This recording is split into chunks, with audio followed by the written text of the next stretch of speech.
نبی کہہ رہا ہے کاش میرے ماں باپ زندہ ہوتے اور نہیں تو میری ماں زندہ ہوتی تو تم دیکھتے میں کیا کرتا، میں عشاء کی نماز کے مصلی پہ ہوتا اور میں سورۃ فاتحہ پڑھ رہا ہوتا اور ادھر سے میرے گھر سے میری ماں مجھے کہتی محمد، تو میں ماں کے لیے نماز توڑ دیتا۔ سبحان، ہاں، میں ماں کے لیے نماز توڑ دیتا۔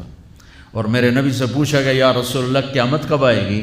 یہ بچیاں غور سے سنیں، سارے سنو پر یہ خاص طور سے سنیں۔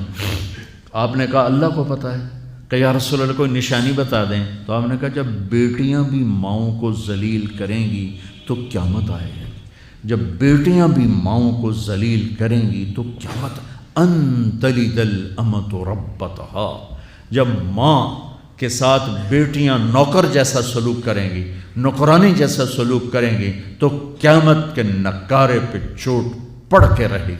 یہ نہیں کہا جب کفر پھیل جائے اور جب اسلام مٹ جائے گا، حالانکہ قیامت اس وقت آئے گی جب دنیا میں ایک مسلمان باقی نہیں رہے گا۔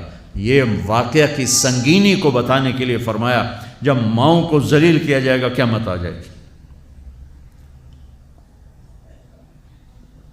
میرے نبی نے فرمایا عمر تیرے دور میں ایک شخص آئے گا اویس،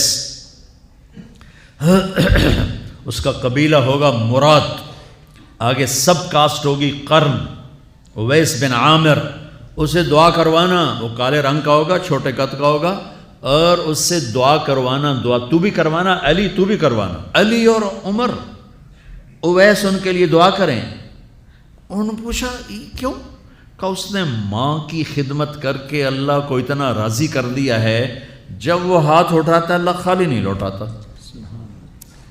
اللہ کی قسم عمر و علی کو اویس کی دعا کی ضرورت نہیں تھی، امت کو پیغام دینا تھا کہ مائیں ذلیل ہو رہی ہیں آج اور باپ جوان اولاد سے چھپتے پھر رہے ہیں، تو میرے رب میرے نبی نے یہ آگے پیغام دینا تھا کہ نبی ہو کر رسول ہو کر کہہ رہے ہیں کاش ماں ہوتی تو میں اس کے لیے نماز توڑ دیتا۔ آپ کو 8 عورتوں نے دودھ پلایا والدہ سمیت، ان میں ایک ام ایمن بھی ہیں، آپ کے والد کی باندی۔ تو گھر میں تشریف فرما تھے، ام ایمن بیٹھی تھی حضرت عائشہ، تو ام ایمن کہنے لگی یا رسول اللہ پانی تو پلا دیں۔ تو اللہ کے نبی ایک دم اٹھے تو حضرت عائشہ ناراض ہو گئی، ام ایمن اللہ کا رسول کو کہتی پانی پلا، کہا تو اور کیوں نہ کہوں، میرا بیٹا ہے میں نے دودھ پلایا۔ تو حضرت میرے نبی نے کہا ہاں ہاں عائشہ یہ میری ماں ہے، اس کا میں نے دودھ پیا ہے۔ آپ اٹھے، گھڑے میں سے پانی بھر کے یوں دونوں ہاتھوں سے حضرت ام ایمن کو پیش کیا جو حبشی باندی تھی، چونکہ دودھ پیا ہے تو ماں کا لفظ صادق آ گیا، تو بجائے اس کے کہ برا مناتے آپ خادم بن کے اپنی ماں کو دودھ پلانے والی ماں کو آپ نے، حضرت حلیمہ سعدیہ تشریف لائیں، آپ نے اپنی چادر بچھا کر اس کے اوپر بٹھایا۔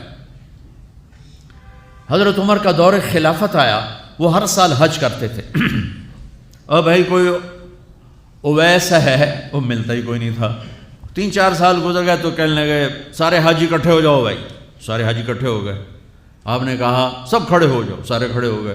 پھر آپ نے کہا یمن والے کھڑے رہو باقی بیٹھ جاؤ، تو چند ہزار کھڑے رہے باقی بیٹھ گئے۔ پھر آپ نے کہا مراد والے کھڑے رہو باقی بیٹھ جاؤ، تو 15-20 آدمی اس میں سے نکلے۔ پھر آپ نے کہا مراد کی جو آگے سب کاسٹ ہے قرن والے کھڑے رہو باقی بیٹھ جاؤ، تو صرف ایک آدمی بچا۔ تو آپ نے اس سے پوچھا تم قرنی ہو؟ کہ جی۔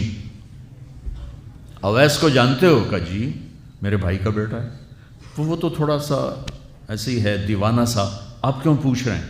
تو حضرت عمر رونے لگے، کہا وہ نہیں تو دیوانہ ہے، کدھر ہے؟ کہا جی عرفات گیا ہے اونٹ چرانے۔ تو حضرت عمر نے علی کو ساتھ لیا اور دوڑ لگا دی عرفات کی۔ وہاں گئے تو حضرت اویس ایک جھاڑی کے نیچے نماز پڑھ رہے تھے، یہ دونوں حضرات آ کے بیٹھ گئے، انہوں نے محسوس کیا 2 بندے آ گئے، نماز مختصر کر دی۔ حضرت عمر نے پوچھا کون ہو میرے بھائی؟ کہا جی مزدور ہوں۔ تمہارا نام کیا ہے؟ کہا جی اللہ کا بندہ۔ کہا ارے بھائی وہ تو سبھی اللہ کے بندے ہیں، تیری ماں نے تیرا نام کیا رکھا ہے؟ کہا تم کیوں پوچھ رہے ہو؟ انہیں تو پتہ ہی نہیں تھا کہ عمر ولی۔ کیوں بھائی تسی کون ہو انٹرویو کرنے والے؟ تو مولا علی نے کہا یہ ہیں عمر بن خطاب امیر المومنین اور میں ہوں علی بن ابی طالب۔ پھر وہ ہل گئے، کہنے لگی میں معافی چاہتا ہوں، میں پہلی دفعہ آیا ہوں، مجھے تو پتہ ہی کوئی نہیں ہے۔ تو حضرت عمر نے فرمایا تم اویس بن عامر ہو؟ کہ اچھا ہاتھ اٹھاؤ ہمارے لیے دعا کرو۔ وہ کہنے لگے آپ کیا کہہ رہے ہیں، یہ آپ کیا کہہ رہے ہیں، میں آپ کے لیے دعا کروں گا، میری کیا اوقات ہے؟ کہا ہاں ہاں ہمیں ہمارے نبی نے فرمایا تھا عمر علی جنت میں تیرا گھر میرے گھر کے سامنے ہوگا، اس کے بعد کسی کی دعا کی ضرورت ہے؟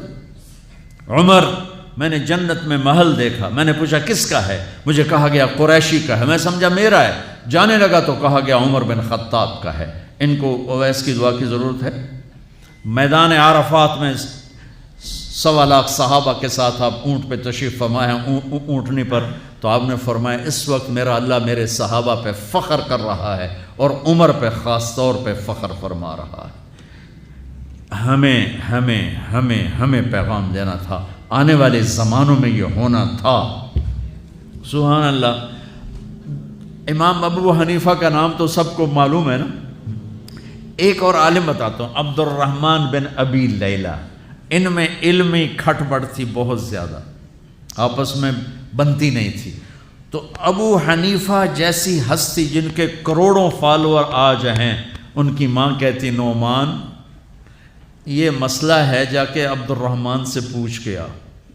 زندگی میں ایک دفعہ نہیں کہا ماں جی میں اس کو وڈا عالم ہے میرے کو پوچھ لو، کہا اچھا ماں جی، اپنی چادر اٹھاتے اور پہنچ جاتے دروازے پہ دستک دے کے بھائی مجھے میری اماں نے بھیجا ہے، آپ اس پہ فتویٰ، حالانکہ ان کی اپنی رائے اس کے خلاف ہوتی تھی، لیکن ماں کے احترام میں جا کر ان سے مسئلہ پوچھتے جن سے روزانہ مناظرہ ہوتا تھا، روزانہ کھٹ پٹ ہوتی تھی علمی، ماں نے کہہ دیا جا کر ان سے پوچھ کے آتے تھے، اپنے اتنی بڑی علمی قدر و منزلت کو ایک طرف رکھ دیتے تھے، نہیں میری ماں نے مجھے کہا ہے۔ تو آپ سب نوجوان ہو، ماں باپ زندہ ہیں تو ان کی دعا لو، آہ نہ لو، دعا لو۔ مجھے یاد آیا میرے والد رحمۃ اللہ علیہ کا ایک دفعہ مجھے خط آیا کہ جب پیسے ختم ہوتے ہیں اسی وقت ہی تمہارا خط آتا ہے کہ پیسے بھیج دو، کبھی آگے پیچھے بھی بتا دیا کرو زندہ ہیں کہ مردہ ہیں۔ تو تعلق ہی نہیں تھا، صرف پیسے تک تھا، ابھی پیسے گھال دو پیسے، اب تو خط کی ضرورت نہیں ہے، فون پہ ہو جاتا ہے، اس وقت یہ خط ہوتے تھے۔ تو میرے والد نے گلے کا خط لکھا، مجھے افسوس ہونا چاہیے تھا، میرے اوپر جوں بھی نہیں رہی، ہم نے والدین کی عظمت کو پڑھا ہی نہیں ہے، وہ تو در مصطفیٰ سے یہ چیز ملتی ہے، محمد مصطفیٰ کے در سے یہ سبق ہمیں مل رہا ہے۔